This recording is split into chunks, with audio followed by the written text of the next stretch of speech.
Bismillahirrahmanirrahim. Assalamualaikum warahmatullahi wabarakatuh.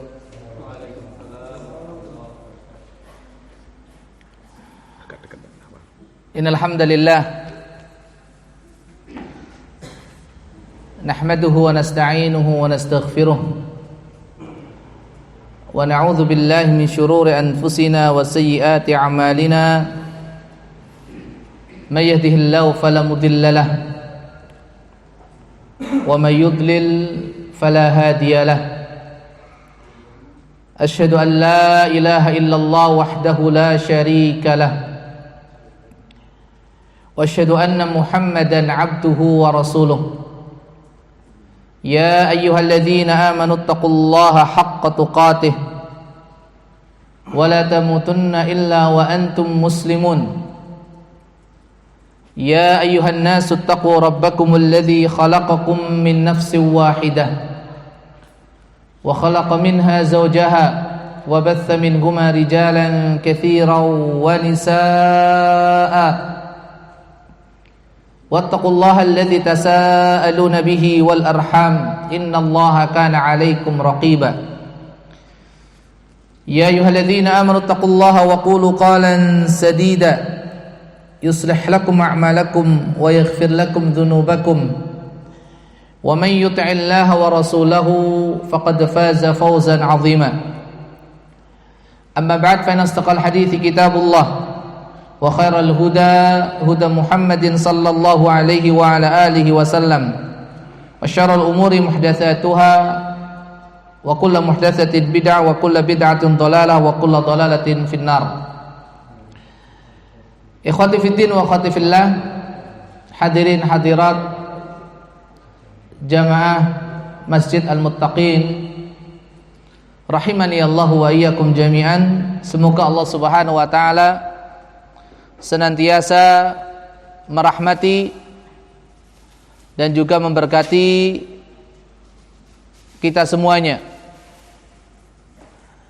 Alhamdulillah, pada kesempatan malam hari ini Allah Subhanahu wa taala pertemukan kita di majelis ini, bersama-sama kita mengkaji, mempelajari apa yang menjadi warisan Nabi alaihi salatu wassalam, yang mana barang siapa mau berpegang teguh dengan warisan ini, dan cara kita berpegang teguh adalah dengan cara mempelajarinya, mengamalkannya, menyebarkan dan juga mendakwahkannya. Barang siapa yang berpegang teguh dengan warisan ini, Rasulullah sallallahu alaihi wa ala alihi wasallam memberikan jaminan kita akan selamat dari kesesatan. Khususnya di zaman yang penuh dengan fitnah seperti sekarang ini. Utamanya fitnatus syubuhat, fitnah yang menjadikan sebagian manusia merasa bingung, bimbang dan ragu. Mereka yang menginginkan kebaikan, yang ingin beramal saleh, yang ingin beribadah kepada Allah Subhanahu wa taala, yang ingin mendekatkan diri kepada Allah Subhanahu wa taala, yang mana mereka telah sadar bahwasanya itu merupakan kewajiban yang Allah bebankan kepada mereka, menjadi bingung. Sakjane sing bener sing ngendi? Sebetulnya yang benar itu yang mana? Karena semuanya mengaku benar, mengaku mencintai Allah, mencintai Rasulullah.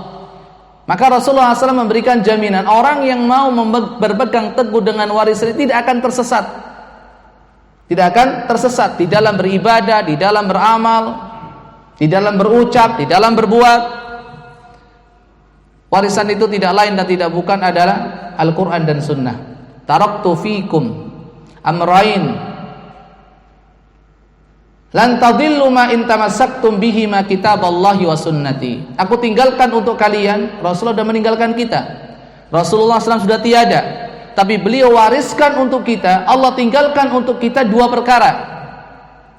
Lan tadillu ma in tamassaktum bihima, yang mana kalian tidak akan tersesat untuk selamanya selama kalian berpegang teguh dengan keduanya. Kemudian Nabi sallallahu alaihi wasallam menyatakan kedua hal tersebut adalah kitaballahi wa sunnati, Al-Qur'an dan sunnah Rasulullah sallallahu alaihi wasallam. Akan tetapi sunnah Rasulullah sallallahu alaihi wasallam saja tidak cukup, ternyata ada sunnah yang lain. Makanya Rasulullah SAW tegaskan lagi di dalam hadis Al-Irbad Ibnu Sariyah radhiyallahu anhu warda, di mana beliau bercerita bahwa suatu ketika Rasulullah SAW salat bersama kami, salat antara salat zuhur ataupun salat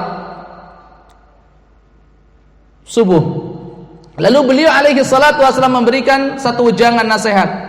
Maka para sahabat radhiyallahu anhum ajma'in pun sudah ngerasa seolah-olah ini adalah wasiat perpisahan, nasihat perpisahan.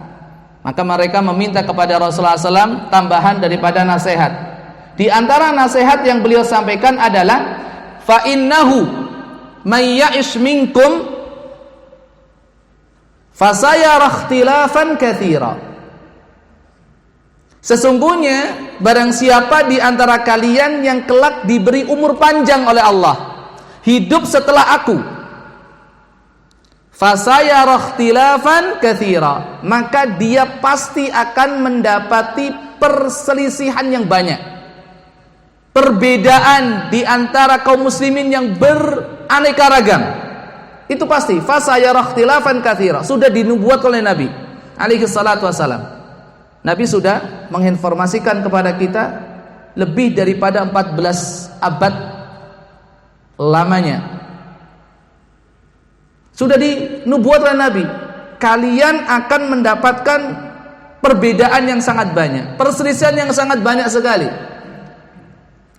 Maka Nabi berpesan, fa'alaikum bisunnati wa sunnatil khulafa'ir rasyidin al-mahdiyyin min ba'di, tamassaku biha wa'addu 'alaiha bin nawajid. Maka hendaknya sebagai bekal kalian menghadapi kondisi yang demikian, fa'alaikum bisunnati, hendaknya kalian berpegang teguh dengan sunnahku. Cukup? Tidak. Wa sunnatil khulafa'ir rasyidin al-mahdiyyin min ba'di, dan sunnah para pengikutku, para penggantiku dari para sahabat radhiyallahu anhum ajma'in, yang mana mereka telah mendapatkan petunjuk. Tamassaku biha, berpegang teguhlah kalian dengan sunnah tersebut, sunnahku dan sunnah para sahabat. Wa'addu 'alaiha bin nawajid, dan gigit dengan gigi geraham kalian. Oleh sebab itu, jamaah sekalian yang dimuliakan Allah Subhanahu wa taala, inilah yang wajib kita pelajari. Walillahil hamdu wal minnah. Allah Subhanahu wa taala telah memilihkan kita dari sekian banyak hambanya untuk bisa duduk di majlis ini guna saling memberikan nasihat, memberikan wasiat tentang kebenaran yang berasal dari kedua warisan, Al-Qur'an dan sunnah Rasulullah sallallahu alaihi wasallam, yang dibarengi dengan pemahaman para sahabat radhiyallahu anhum ajmain sebagai satu kesatuan yang utuh. Karena inilah yang membedakan antara yang satu dengan yang lain. Semuanya mengatakan Al-Qur'an dan sunnah. Cuma permasalahannya berdasarkan pemahaman siapa kita memahami kedua warisan tadi. Oleh sebab itu, nanti yang kita pelajari, yang kita bahas tidak keluar daripada itu. Akan kita nukilkan pendapat-pendapat, ucapan-ucapan para ulama rahimahumullah jami'an, dan juga baik dari kalangan para sahabat radhiyallahu anhum ajma'in, dan juga yang generasi yang datang setelah mereka. Kenapa demikian? Karena Nabi SAW sudah menyatakan, al-ulama'u warathatul anbiya, para ulama itu pewaris para nabi. Ulama-ulama kita adalah mewariskan ilmu yang Allah Subhanahu wa taala turunkan kepada Rasulullah sallallahu alaihi wasallam, yang Rasulullah SAW ajarkan kepada para sahabat radhiyallahu anhum ajma'in. Yang namanya warisan gak bertambah dan gak berkurang. Misalkan si fulan meninggal, ahli warisnya anak dan istri, maka yang mereka dapatkan adalah apa yang diwariskan, gak bertambah, gak berkurang. Wujudnya itu saja. Itulah kewajiban para ulama, itulah tugas para ulama, itu tanggung jawab para ulama, menyampaikan apa yang didapatkan, tidak ditambah, tidak dikurang. Maka kenapa Rasulullah SAW begitu detailnya menggunakan redaksi warathatul anbiya, pewaris para nabi. Gak mungkin si fulan yang sudah meninggal dunia warisannya satu rumah, satu mobil, sebidang tanah. Kok tiba-tiba ada ahli waris yang mendapatkan satu sepeda motor? Dari mana itu? Gak mungkin. Maka apa yang Rasulullah SAW terima dari Allah berupa wahyu, dan apa yang Rasulullah SAW ajarkan kepada para sahabat radhiyallahu anhum ajmain, itulah yang diajarkan oleh para ulama. Itulah yang diajarkan para ulama. Karena itu warisannya itu. Warisannya adalah itu. Dan untuk mempelajari warisan Nabi Sallallahu Alaihi Wasallam, yaitu berupa ilmu, ada satu hal yang terkadang terlupa dari sebagian kita selaku penuntut ilmu, yaitu apa yang disebut dengan adab. Para ulama rahimahumullahu jami'an, mereka menyatakan bahwasanya adab itu sebelum ilmu. Adab itu sebelum ilmu. Adakah dalilnya? Sebelum menjawab itu, saya mau bertanya terlebih dahulu dumateng panjenengan. Menurut panjenengan, adab niku nopo toh?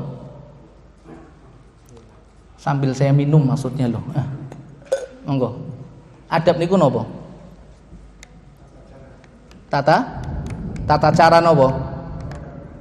Tata cara beragama. Apa kok kati angel?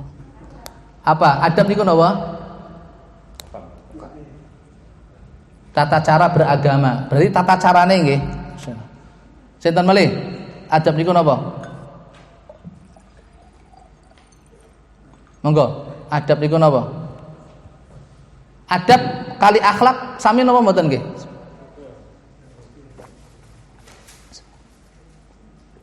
Sama? Norma atau aturan. Nggih. Ada lagi?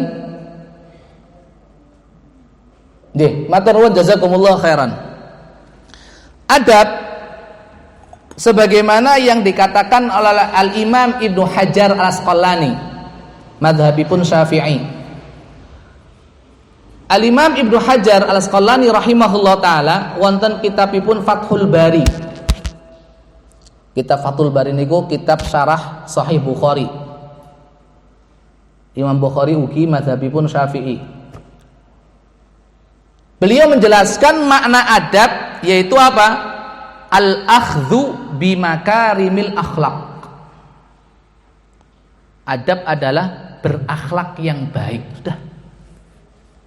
Jadi kalau ada orang memiliki akhlak yang mulia, dia bermuamalah dengan keluarga dan tetangga dengan akhlak yang mulia, berarti dia pribadi yang beradab.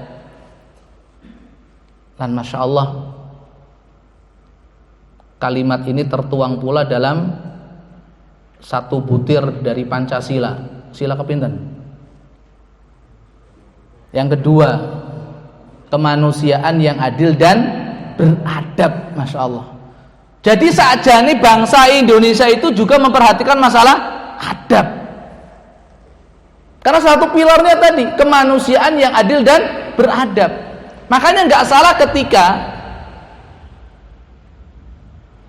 saudara-saudara kita, ya, teman-teman kita memilihkan materi ini, materi tentang adab, ya.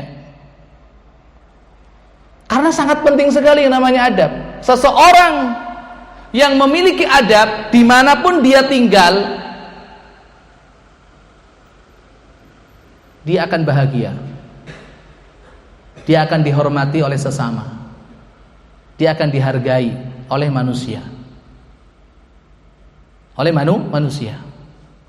Karena itulah Al-Imam Ibnu Qayyim rahimahullah taala, niki mazhabipun Hambali,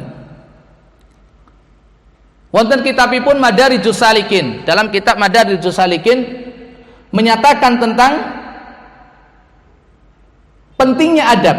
Beliau berkata, adabul mar'i unwanu sa'adatihi wa falahihi. Adab seseorang itu adalah kunci kebahagiaannya dan kunci kesuksesan. Tapi sayangnya sebagian orang mencari kebahagiaan dengan cara yang tidak beradab, mencari kesuksesan dengan cara yang biadab.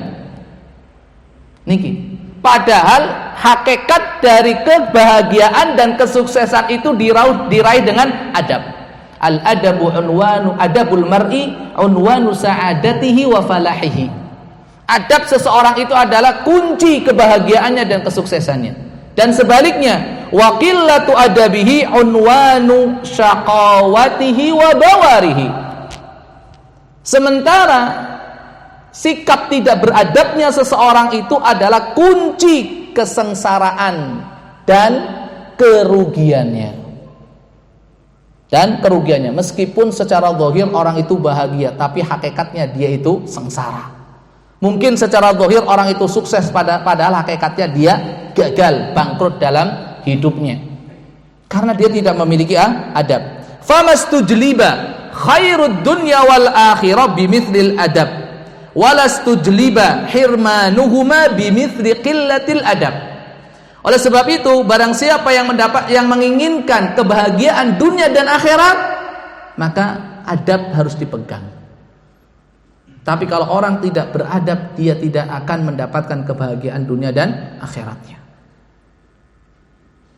Maka dalam setiap ucapan, perbuatan, sikap, perilaku kita itu diatur dengan namanya adab. Tadi norma dan aturan.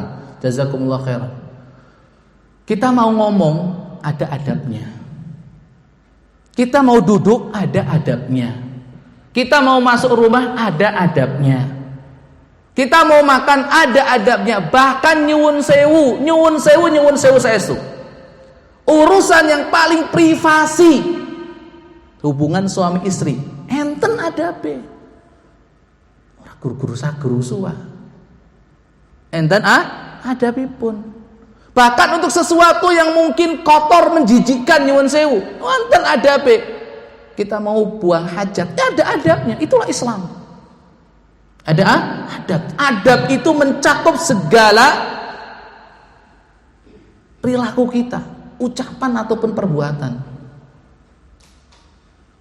Salat ada adabnya, wudu ada adabnya. Termasuk menuntut ilmu itu ada adabnya.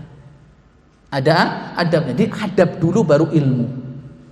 Dalilnya mana? Rasulullah sallallahu alaihi wasallam sebelum jazakallah khairan barakallahu fiik. Rasulullah sallallahu alaihi wasallam sebelum mendapatkan ilmu dari Allah. Sebelum apa? Mendapatkan ilmu dari Allah. Sebelum wahyu turun kepada beliau alaihi salatu wasallam saat usia 40 tahun. Beliau sudah memiliki bekal yang luar biasa, itu adab. Dan itu diakui oleh seluruh penduduk Mekah. Sampai beliau mendapatkan gelar Al-Amin. Bekalnya luar biasa, bekalnya adab. Rasulullah SAW sebelum mendapatkan ilmu dari Allah Subhanahu Wa Taala, adab yang Allah Subhanahu Wa Taala berikan kepada Rasulullah Sallallahu Alaihi Wasallam. Karena yang namanya adab niku werni kalih. Adab itu ada dua macam. Adabun tabi'i dan adabun kasbi. Adab tabi'i artinya adab bawaan yang Allah anugerahkan, yang Allah berikan kepada seseorang sejak dia lahir.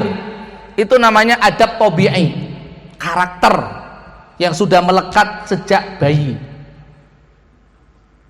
Mulanya kadang kita itu dalam permakluman, memaklumi sikap dan perbuatan seseorang mesti bilang kita apa? Wis gawan bayi. Niku. Wis gawan bayi. Mek ngomongane yo banter kaya ngene iki, dipelankan ya ora iso. Mestine sing batin ngomongane kok.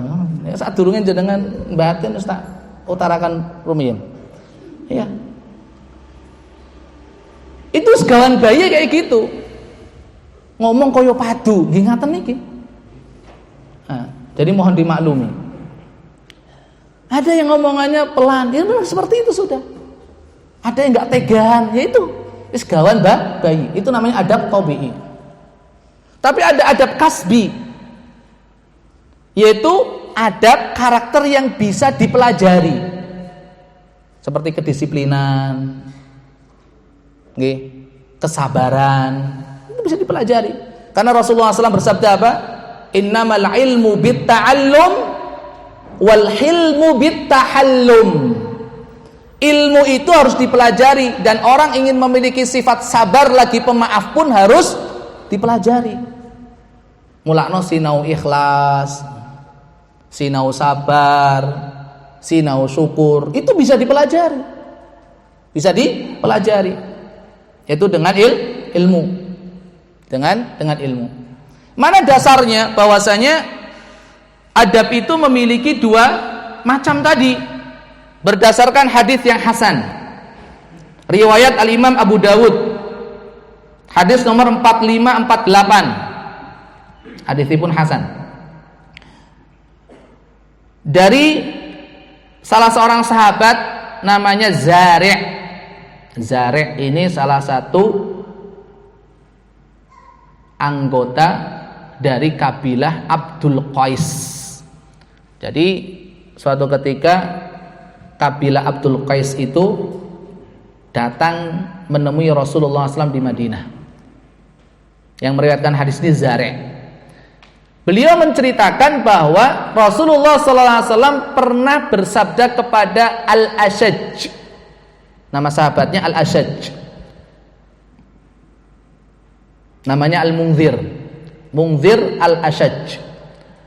Rasulullah SAW bersabda kepada Al-Munzir Al-Ashaj ini, inna fika khullataini aw khillataini aw khallataini yuhibbuhumallah al-hilmu wal anah. Sesungguhnya kamu itu memiliki dua sifat yang Allah cintai. Inna fika khallataini yuhibbuhumallah. Dua karakter, dua sifat yang Allah cintai. Apa itu? Al-hilmu, pemaaf, sabar dan pemaaf, wal anatu, dan tidak gerusa-gerusu. Gerusa-gerusu bahasa Indonesia apa? Oh, tergesa-gesa. Tergesa-gesa. Ini dua sifat yang Allah cintai yang ada pada diri Al-Munzir Al-Ashaj. Seringnya dikatakan Ashaj Ibnu Abdul Qais. Lalu Al-Ashaj ini bertanya kepada Rasulullah, ya Rasulullah, ana atakhallaqu bihima amillahu jabalani alaihima. Dua sifat yang tadi jenengan ngendikaaken, yang Allah cintai, yang ada pada diri saya, itu hasil saya belajar atau memang sudah Allah anugerahkan kepada saya sejak lahir? Memang karakter saya sejak lahir atau ini hasil belajar saya? Maka Rasulullah SAW menjawab, balillahu jabalaka alaihima. Tidak, dua sifat itu memang sifat yang Allah anugerahkan kepada Anda. Sabar bisa dipelajari, tapi ada sabar yang memang dari sononya. Ya. Sifat sifat pemaaf ada yang bisa dipelajari, tapi ada yang memang Allah anugerahkan kepada sebagian orang sejak lahir punya sifat pemaaf. Ya. Jadi seperti itu. Maka sekali lagi, adab itu ada yang memang dari Allah Subhanahu wa taala anugerahkan kepada kita sejak lahir, ada yang memang bisa dipelajari. Bagaimana kita mempelajari adab itu? Sebelum kita masuk kepada adab, lebih didahulukan daripada ilmu, ya. Bagaimana kita mempelajari adab itu? Itu dengan meniru, mencontoh orang lain. Itu adalah cara belajar yang paling efektif. Belajar karakter, belajar akhlak, belajar sikap, itu bukan melalui teori, tapi melalui praktek, dengan cara mencontoh. Oleh sebab itu, Allah Subhanahu wa ta'ala mengutus para nabi dan rasul alaihi wassalatu wassalam dari bangsa manusia. Allah bisa saja mengajari manusia secara langsung, tapi kan Allah gaib. Allah bisa saja mengutus para malaikat menjadi utusan, tapi gaib.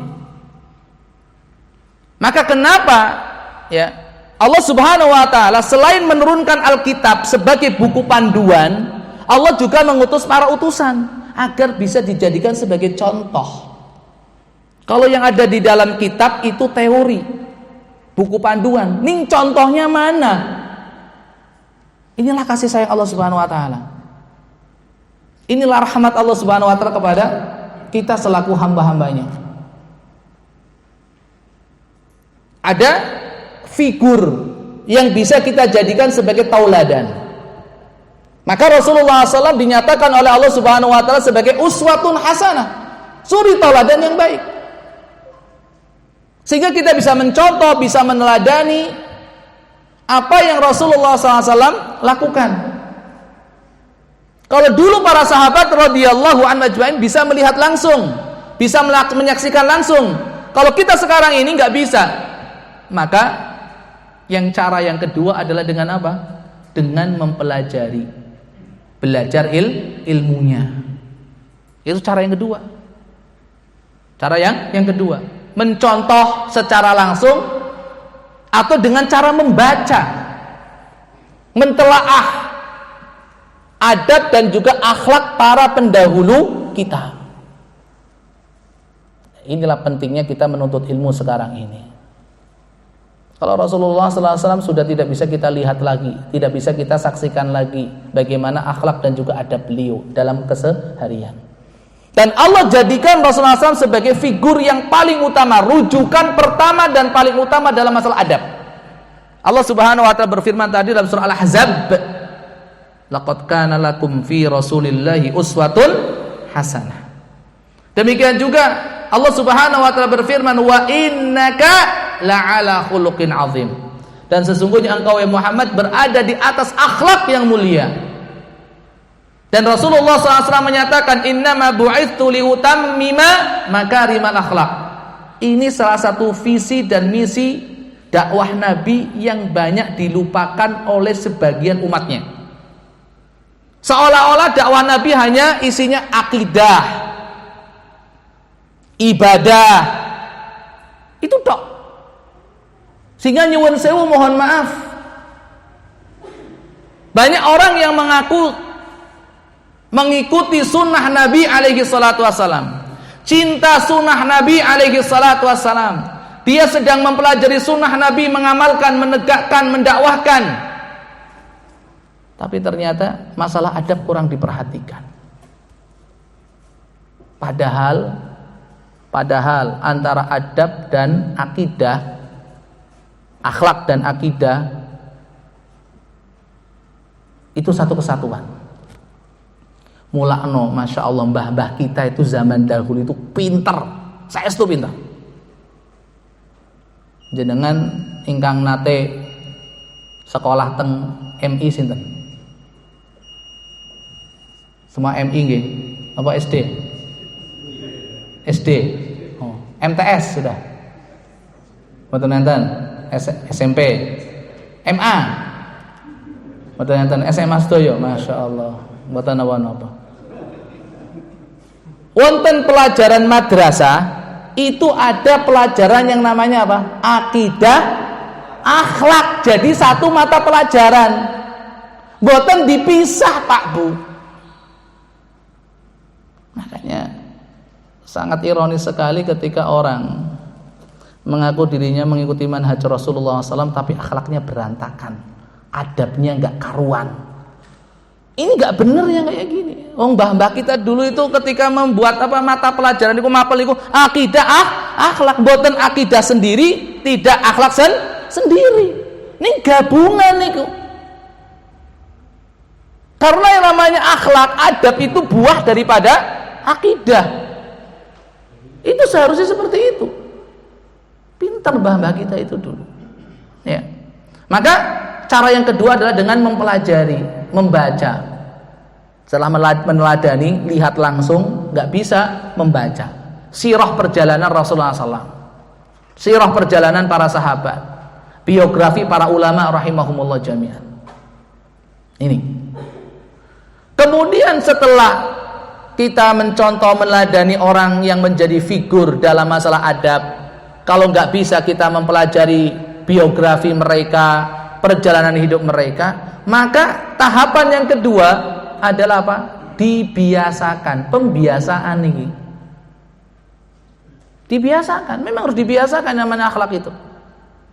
Orang gur pisan pindo dipraktek nih, tapi harus menjadi sebuah kebiasaan. Sehingga melekat tadi, melekat. Bapak Ibu hadirin hadirat rahimani Allahu wa iyyakum jami'an. Jadi jelas adab tadi ada dua, kemudian cara memperolehnya itu dengan cara tiga tadi, meneladani langsung atau membaca perjalanan biografi orang yang menjadi teladan kita, kemudian kita praktekkan, kita biasakan dalam kehidupan sehari-hari.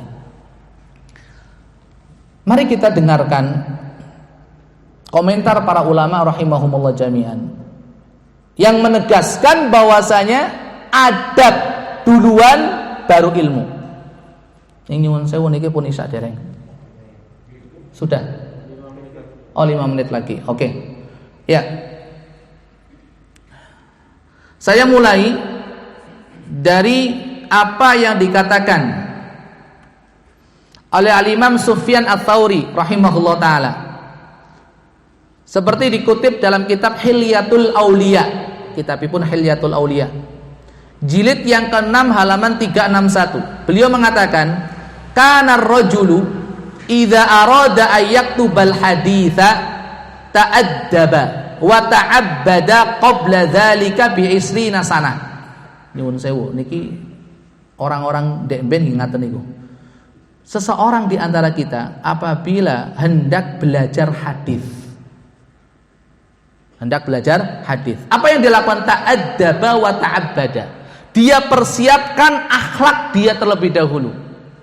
Dia persiapkan ibadah dia terlebih dahulu. Berapa lama? Qabla dzalika bi 20 sanah, 20 tahun. Lah nek ngono kuwi sinaune kapan, Ustaz? Maksudnya apa? Sejak kecil sudah dibiasakan oleh orang tuanya. Baru setelah itu belajar. Tapi ini tentunya apa? Fleksibel. Ini kata beliau seperti itu, zaman beliau seperti itu. Karena apa? Orang belajar ilmu itu seperti orang sedang mengisi wadah. Wadah itu adalah hati kita, jiwa kita, raga kita. Maka biar apa yang kita tuangkan pada diri kita bisa bermanfaat, maka tugas pertama kita adalah membersihkan wadah terlebih dahulu, kan ngaten. Itu.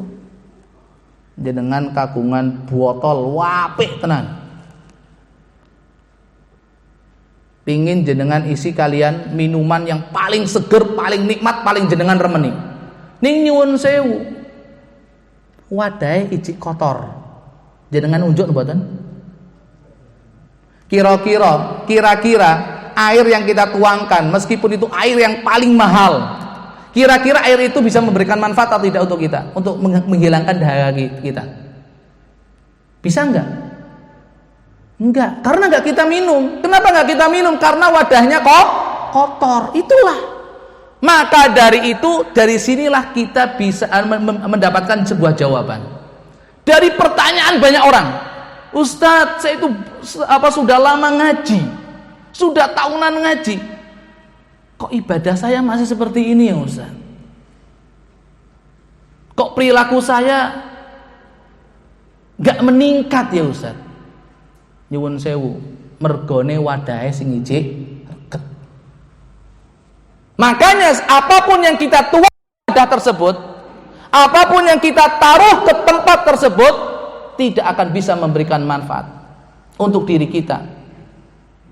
Kalaupun memberikan manfaat sangat sedikit sekali, dan itu biasanya bukan pada tempatnya. Akhirnya apa? Air yang tadi kita tuangkan karena tempatnya masih kotor, yang seharusnya kita minum untuk menghilangkan dahaga kita gunakan. Nah, ibu-ibu kagem nyiram kembang. Ibu-ibu senangannya kembang. Seperti itu. Ini masalahnya. Maka dari itu beliau mengatakan seperti itu. Sebelum belajar, salah seorang di antara kami memperbaiki adab terlebih dahulu, dan memperbaiki hubungannya dengan Allah Subhanahu wa taala terlebih dahulu. Ya. Saya tutup untuk sementara sebelum azan. Mana dalilnya? Jenengan buka di surat Al-Jum'ah. Allah mendahulukan apa baru apa? Di ayat yang kedua. Nyuwun sewu nggih, 1 menit aja. Di ayat yang kedua surah Al-Jum'ah, Allah Subhanahu wa taala ngendika napa? Huwallazi ba'atsa fikum rasulan. Huwallazi ba'atsa fil ummiyina rasulan. Napa? Tugasipun napa rasul menika? Yatlu alaihim ayatihi. Lajeng napa? Wa yuzakkihim, tembe wa yu'allimuhumul kitaba wal hikmah wa in kanu min qablu lafi dhalalin mubin. Dimulai napa rin? Yuzakkihim, mentazkiyah. Tazkiyah niku artosipun napa? Mensucikan. Tugasnya mensucikan jiwa mereka, mengajarkan kepada mereka adab, mengajarkan mereka kepada mereka akhlak. Baru napa? Wa yu'allimuhumul kitaba wal hikmah, dan mengajarkan kepada mereka Al-Qur'an dan sunnah, mengajarkan kepada mereka ilmu tentang Alkitab yaitu Al-Qur'an, dan Al-Hikmah yaitu sunnah. Saged dipahami nggih? Itu dalil kenapa adab dulu baru ilmu. Allah alam bisawab. Subhanallah bihamdika asyhadu an la ilaha illa anta astaghfiruka wa atubu ilaik. Nanti kita lanjutkan. Azan salat dulu baru dilanjutkan, atau habis azan masih lanjut nanti nunggu salat lanjut lagi? Oh, ngaten nggih. Oke, kita tutup dulu. Sampai di sini terlebih dahulu, insyaallah kita lanjutkan setelah salat. Bismillahirrahmanirrahim. Assalamualaikum warahmatullahi wabarakatuh. Alhamdulillah wassalatu wassalamu ala Rasulillah wa ba'd. Ikhwati fiddin wa akhwati fillah, hadirin hadirat rahimani Allahu wa iyyakum jami'an. Jadi tadi dalilnya sudah jelas bahwasanya adab terlebih dahulu baru ilmu, yaitu di dalam surah Al-Jum'ah ayat yang kedua. Demikian juga di dalam surat Al-Imran ayat 164. Sama. Yatlu alaihim ayatihi wa yuzakkihim, baru wa yu'allimuhumul kitaba wal hikmah. Tazkiyah yaitu masalah adab terlebih dahulu, baru at-ta'lim, baru ilmu. Kemudian dalil yang kedua dari sejarah Nabi sallallahu alaihi wasallam, bahwasanya Rasulullah sallallahu alaihi wasallam sebelum beliau mendapatkan ilmu dari Allah Subhanahu wa taala, beliau telah memiliki adab yang baik. Kemudian yang ketiga ini dari ucapan para ulama rahimahumullahu jami'an, bagaimana praktek generasi-generasi awal daripada umat ini dalam memperbaiki adab sebelum mereka menuntut ilmu. Sebagaimana yang dikatakan Imam Sufyan Ats-Tsauri rahimahullah taala tadi. Selanjutnya dikatakan pula oleh Al-Imam Muhammad Ibnu Sirin. Al-Imam Muhammad Ibnu Sirin rahimahullahu taala, beliau merupakan salah seorang tabi'in yang terkenal. Tabi'in itu adalah generasi yang bertemu dengan para sahabat radhiyallahu anhum ajma'in. Jadi generasi kedua dari umat Islam setelah para sahabat radhiyallahu anhu ajmain. Beliau mengatakan apa? Kanu yata'allamuna al-hadya kama yata'allamuna al-ilma. Para tabi'in mereka terlebih dahulu belajar adab sebelum mereka belajar ilmu. Belajar adab sebelum mereka belajar ilmu. Itu kondisi yang ada. Bahkan diceritakan oleh Al-Imam Az-Zahabi, Al-Imam Az-Zahabi dalam kitabnya Siyar A'lam Nubala, kana yajtami'u fi majlisi Ahmad bin Hanbal zaha'a 5,000 aw yazidun nahwu 500 yaktubun wal baquna yata'allamuna minhu husnal adabi wassamti. Kata Al-Imam Az-Zahabi rahimahullah ta'ala, majlis Imam Ahmad ibnu Hanbal, salah seorang ulama dari 4 madhab, Hanafi, Maliki, Syafi'i dan Hambali. Di majlis Imam Ahmad, majlis pengajian Imam Ahmad rahimahullah ta'ala, orang yang hadir di majlis itu kurang lebih ada 5.000 orang.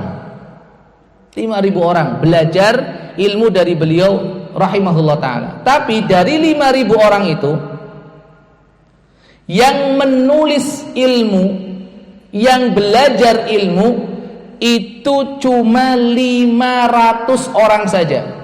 Pinten persen? 10% nggih. 10%. Itu yang betul-betul murni belajar ilmu. Njur liyane napa? Ngantuk. Nggih. Nah, kalau kita itu yang ngantuk, ngaten ta? Nah.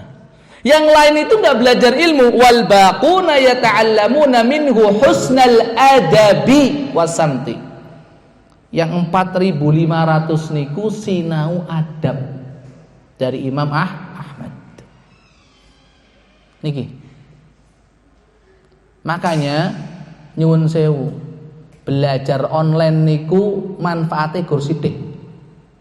Gur itu ilmu. Para ulama zaman dahulu yang namanya belajar ilmu agama nggih ngaten niki. Teng majelis ilmu ketika kondisi normal tentunya nggih. Bukan kondisi wabah seperti saat ini. Semoga Allah Subhanahu wa taala segera mengangkat wabah ini dari muka bumi. Amin. Ya, sehingga kondisi kita kembali normal seperti semula, masyaallah. Ya.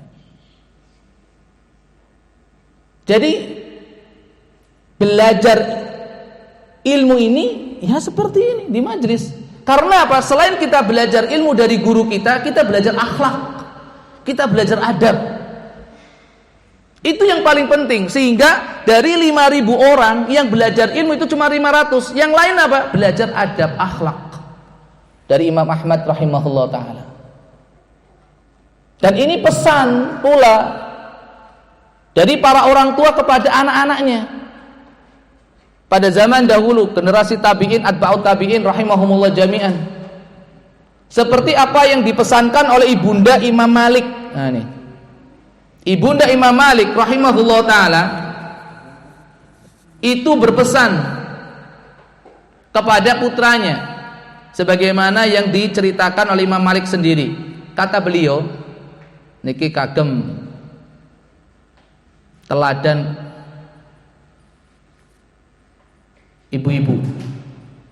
Kanat ummi, kata beliau, tu'ammimuni wa taqulu li idhhab ila Rabi'ata fata'allam min adabihi qabla ilmihi.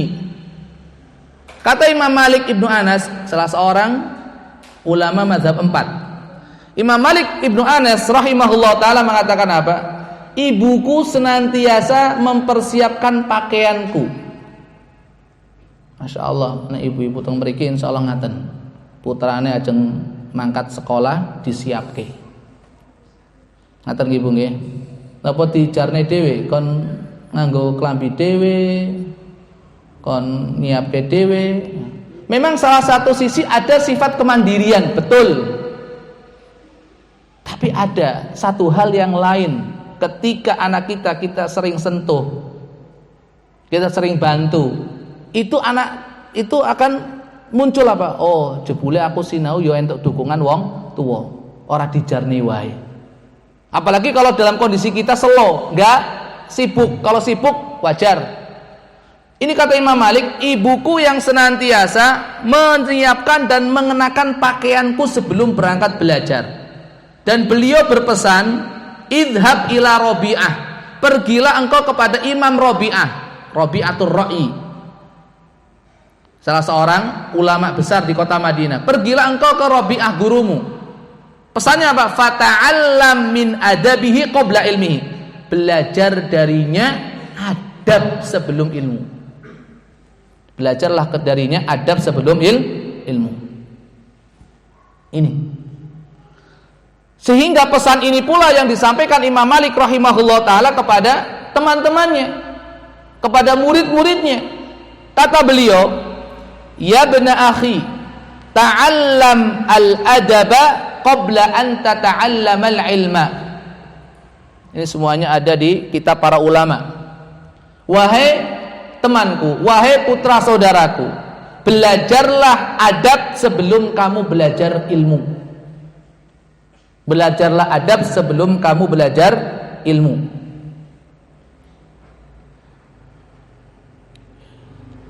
Dan ini dipraktekkan sebagaimana Abdullah bin Mubarak rahimahullah ta'ala mengatakan, talabtul adaba 30 sanah wa talabtul ilma 20 sanah wa kanu yatlubuna al-adab qabla al-ilmi.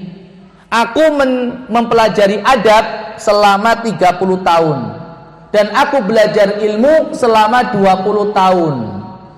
Dan orang-orang pada waktu itu terbiasa mencari adab, belajar adab dulu baru belajar ilmu. Belajar adab baru belajar ilmu. Saya cuma menukilkan ucapan-ucapan para ulama rahimahumullah jami'an. Al-Imam Ibrahim Ibnu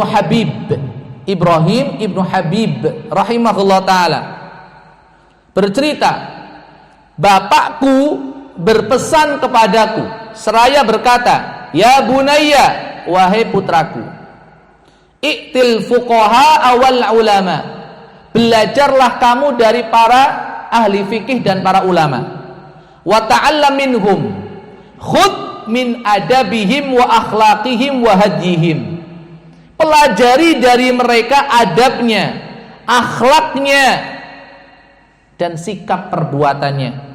Fa inna dzaka ahabbu ilayya laka min katsiri minal hadits, karena belajarnya kamu tentang adab, akhlak dan perilaku itu lebih aku cintai daripada engkau belajar ilmu. Ini pesan para ulama. Dan juga apa yang dilakukan oleh mereka.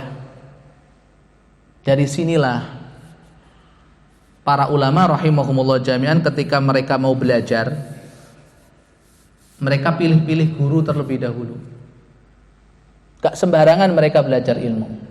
Sebagaimana yang dilakukan oleh Al-Imam Muhammad Ibnu Sirin rahimahullah ta'ala. Al-Imam Muhammad Ibnu Sirin rahimahullah ta'ala, sebagaimana yang diceritakan Imam Malik rahimahullah, sebelum beliau belajar atau mengirim putranya atau keluarganya atau tetangganya atau putra temannya untuk belajar ilmu, apa yang beliau lakukan? Beliau mengutus mata-mata terlebih dahulu untuk memperhatikan sikap, perilaku, akhlak, adab dari calon guru. Dikatakan, wa ba'atha Ibnu Sirin rajulan fanadhara kaifa hadyul Qasim wa haluhu.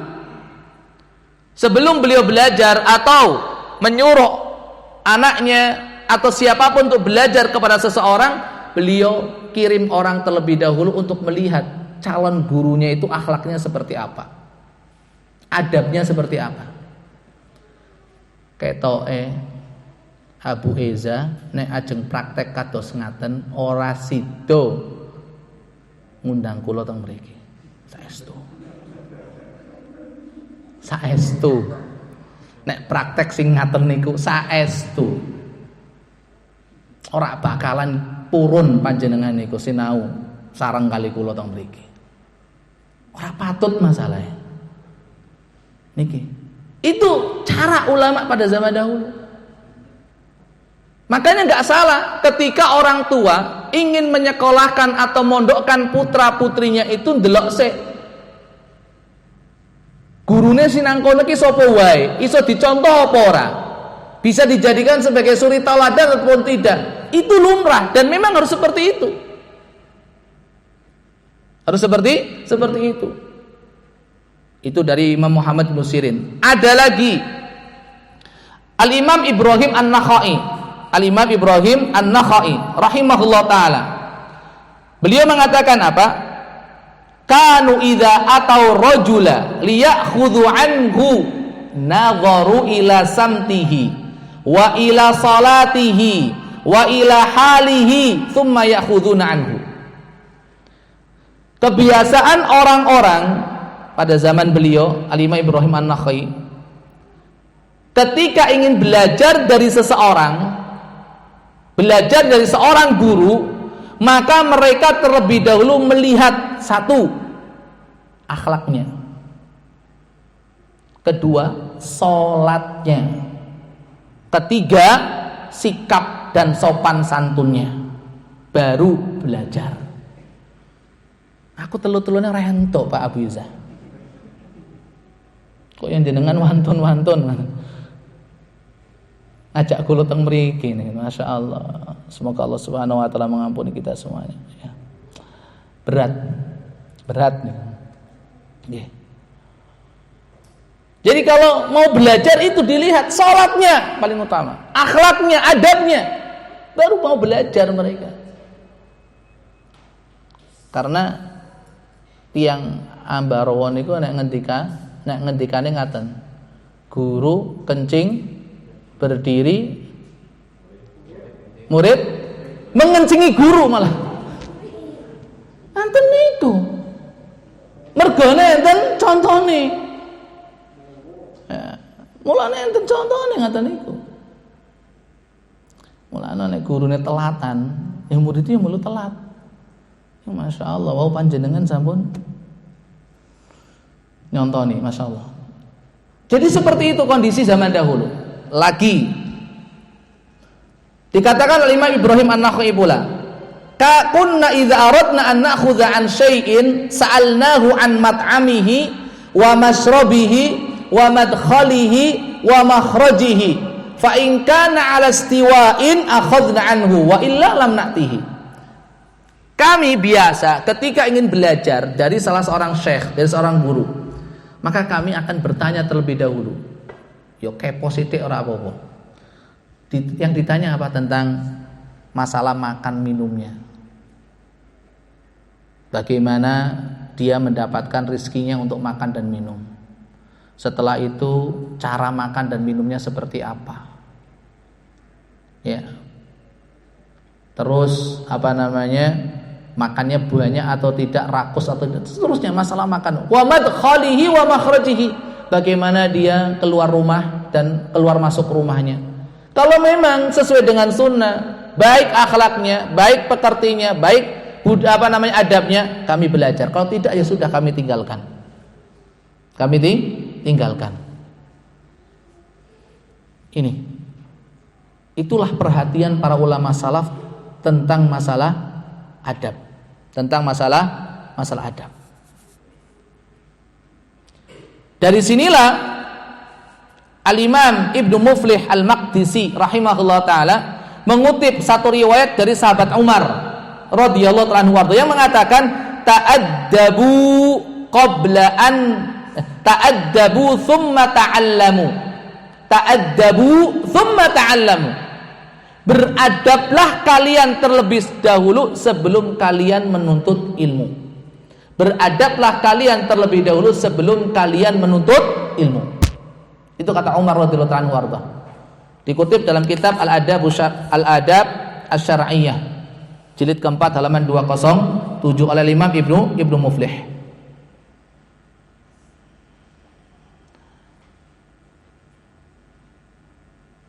Al-Imam Abbas Al-Ambari rahimahullah sebagian kutip dalam kitab Tarikh Baghdad, sejarah kota Baghdad, dikatakan kanu yaktubuna qiyama Ali ibn al-Madini wa qu'udahu wa libasahu wa kulla syai'in yaqulu wa yaf'al aw nahwa hadza.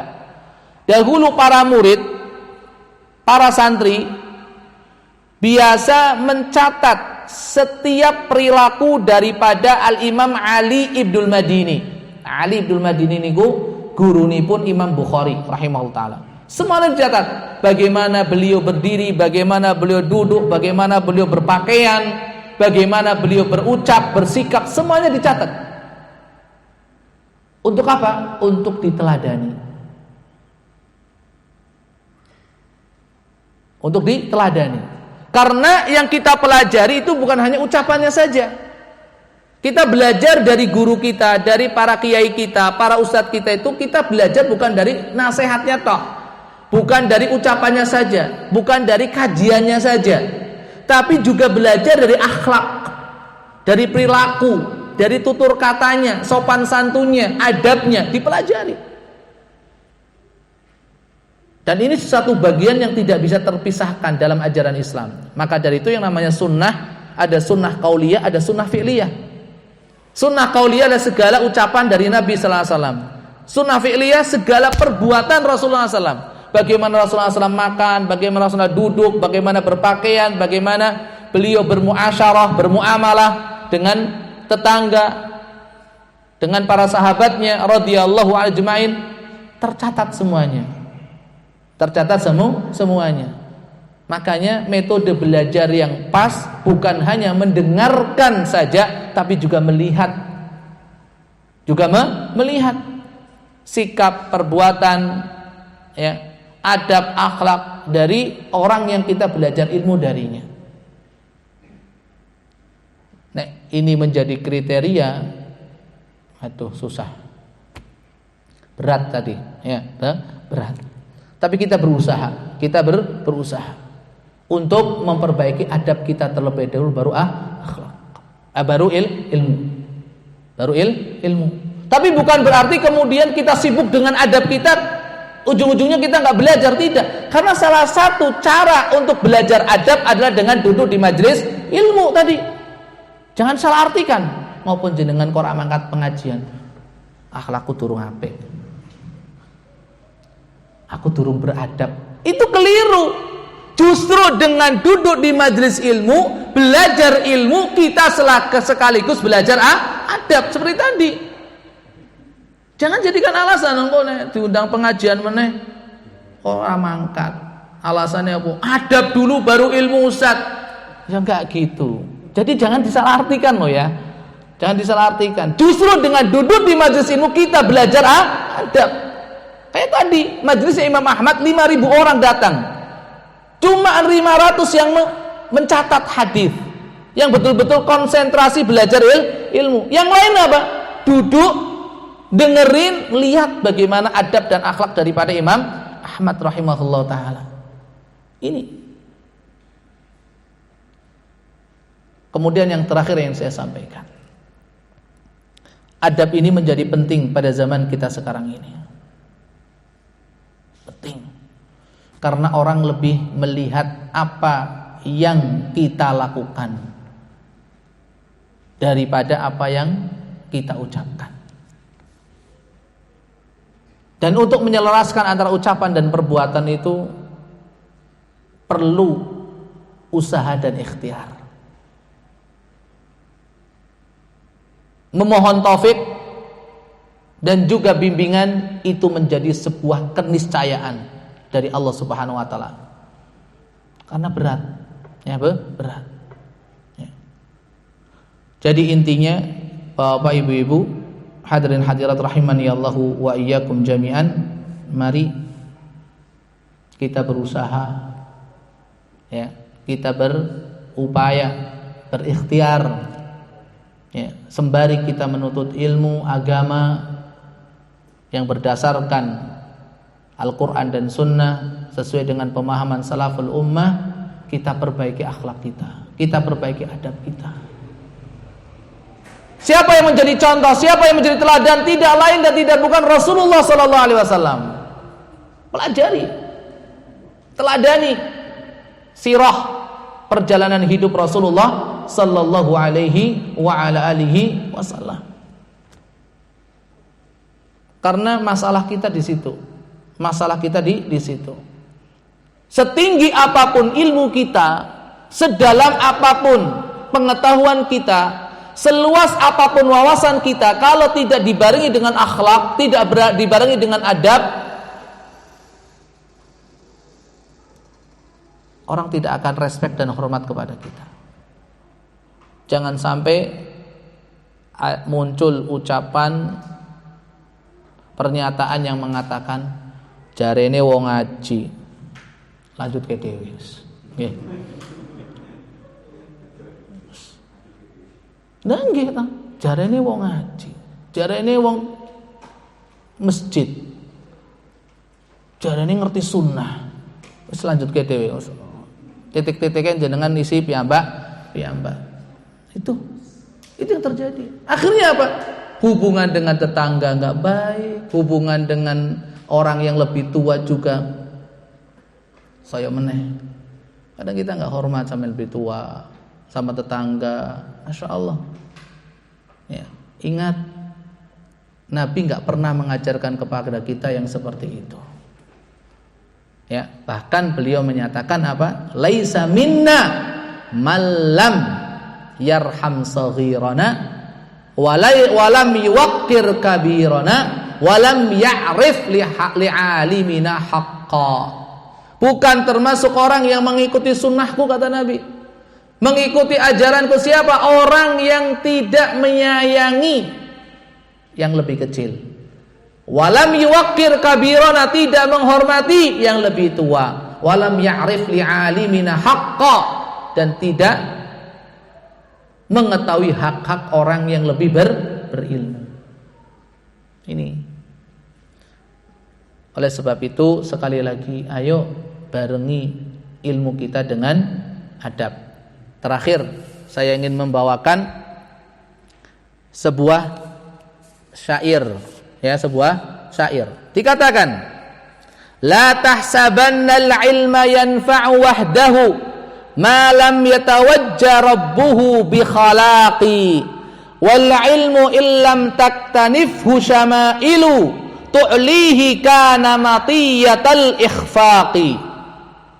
Kam alimin maddal uluma habaila liwaqi'atin wa qati'atin wa firaqi wa faqihu qaumin dhalla yarsudu fiqhun limakidatin aw mustahillin talaqi wa tabibu qaumin qad ahalla li tibbihi ma la tahilla syari'atul khilafi wa adibu qaumin tastahiqqu ghaibuhu qat'al anamili aw ladzal ihraqi.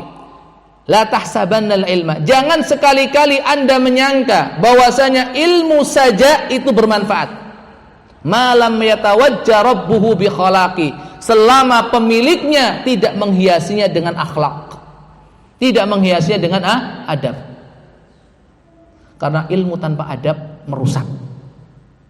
Sebagaimana ucapan para ulama, al-ilmu bila adabin kannari bila hatabin.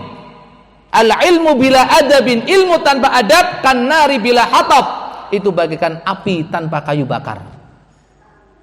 Akan merusak. Maka berapa banyak dikatakan di sini. Berapa banyak orang yang berilmu, akan tetapi ilmunya malah justru menjatuhkan dia ke dalam kehinaan. Justru seorang alim malah memutuskan tali persaudaraan. Justru malah mencerai-beraikan, bukan menyatukan. Karena enggak ada adab. Maka dikatakan wal ilmu illam taktanifhu syama'ilu, ilmu itu kalau tidak dibarengi dengan adab, tu'lihi kana matiyatal ikhfaqi, itu merupakan kendaraan yang akan menjerumuskan orang kepada kebinasaan.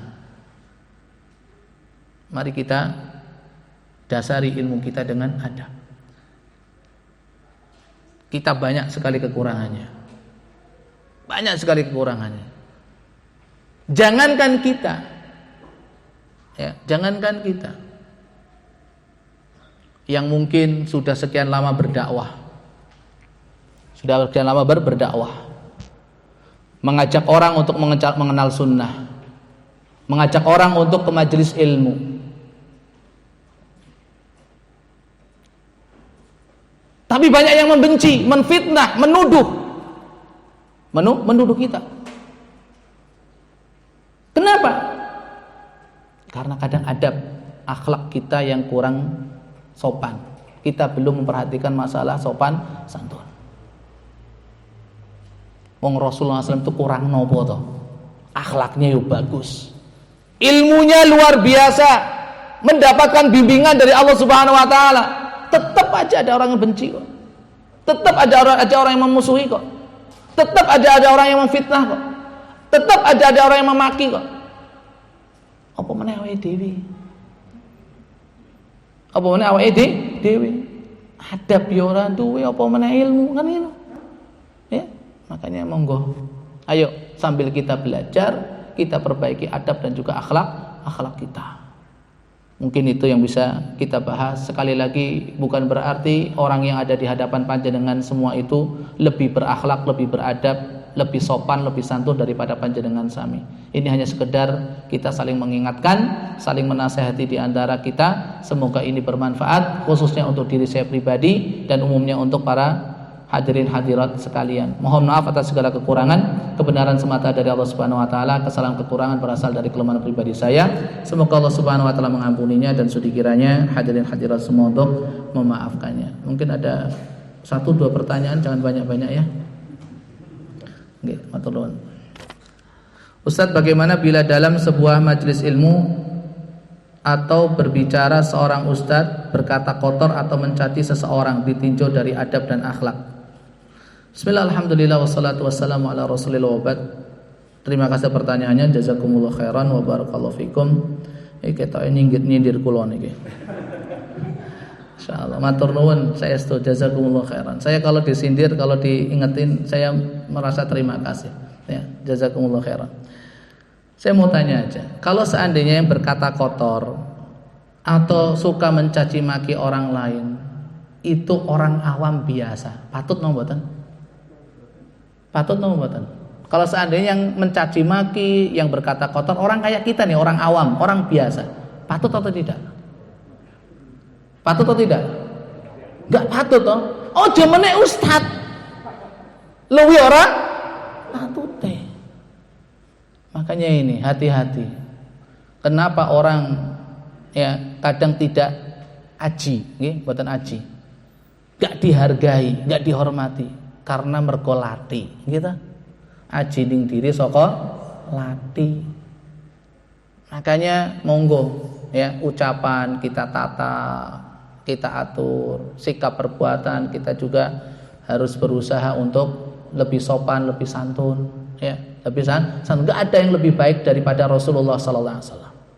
Tapi lihat bagaimana akhlak beliau kepada kawan ataupun lawan, kepada yang tua ataupun yang muda, kepada laki-laki ataupun wanita, kepada yang beliau cintai ataupun yang beliau benci, semuanya, masya Allah, beliau memposisikan diri sebagai orang yang berakhlak dan juga beradab.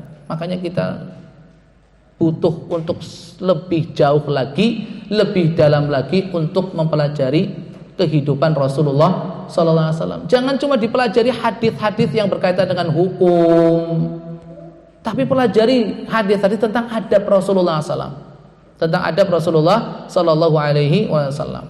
Makanya kalau boleh usul, tak panjenengan sami, mintalah sama seorang ustaz untuk ngaji kitab tentang masalah adab. Itu ada kumpulan hadis di akhir kitab Bulughul Maram.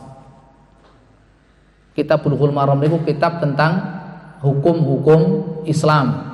Tapi di bagian terakhir Al-Imam Ibnu Hajar Al-Asqalani rahimahullah madzhabipun Syafi'i mencantumkan beberapa hadis yang berkaitan tentang masalah akhlak, masalah adab. Kalau lebih besar lagi, ya mintalah kepada siapapun nanti ustadznya untuk mengaji kitab Al-Adabul Mufrad karangan Al-Imam Al-Bukhari, ugi madzhabipun Syafi'i. Ya, kitab Al-Adabul Mufrad itu tentang hadis-hadis tentang adab, hadis tentang adab. Ya, itu lebih besar dan lebih lama ngajinya. Kalau yang lebih pendek yaitu kumpulan kitab-kitab adab yang terdapat dalam akhir kitab Bulughul Maram. Itu belajar tentang masalah. Itu pentingnya ya. Maka dari itu para ulama rahimahumullah jami'an, selain mereka mencantumkan hadis tentang hukum, mereka tidak lupa mencantumkan hadis-hadis tentang adab. Bahkan dalam kitab akidah sekalipun, dalam kitab akidah ya, itu ada adab tentang akhlak, berbicara tentang akhlak, seperti akidah wasitiyah karangan Syekhul Islam Ibnu Taimiyah rahimahullah taala. Itu selain membicarakan tentang akidah Ahlussunnah wal Jamaah, dibahas pula tentang akhlak, tentang adab orang yang mengaku dirinya Ahlussunnah wal Jamaah. Itu juga perlu dikaji. Masya Allah, luar biasa. Para ulama itu tidak pernah lepas ya dalam memperhatikan masalah akhlak dan adab. Gitu ya. Jadi orang awam pun itu nggak patut untuk berkata kotor atau mencaci seorang, apalagi seorang ustaz. Kalau memang ya memang perlu memberikan nasihat kepada yang bersangkutan, bukan di dalam kajian, bukan melalui mimbar khutbah ataupun majelis-majelis pengajian. Itu saudara kita, itu teman kita, itu sahabat kita, itu masih muslim, saudara kita masih mukmin. Datangi ke rumahnya. Kalau memang nggak tahu rumahnya, telepon. Kalau nggak tahu teleponnya, doakan semoga Allah berikan hidayah. Itu aja sudah. Ya, jangan malah mencaci maki. Pernahkah Rasulullah SAW mencaci maki? Pernahkah Rasulullah berkata kotor? Bahkan kepada musuhnya pun beliau alaihi salatu wasallam tidak. Hanya beberapa kali untuk orang-orang yang pantas untuk mendapatkan. Itu pun bisa dihitung dengan jari. Ya, Rasulullah SAW bersabda apa? Laisal mu'min. Saya tutup dengan ini. Laisal mu'min bitta'an walal la'an walal badhi. Seorang mukmin tidak pantas at-ta'an, menjadi pribadi yang suka menusuk. Sing nusuk niku napa? Nek ditusuk sakit napa mboten? Ta'an artinya bukan sosok pribadi yang suka menuduh, menfitnah, menghujat.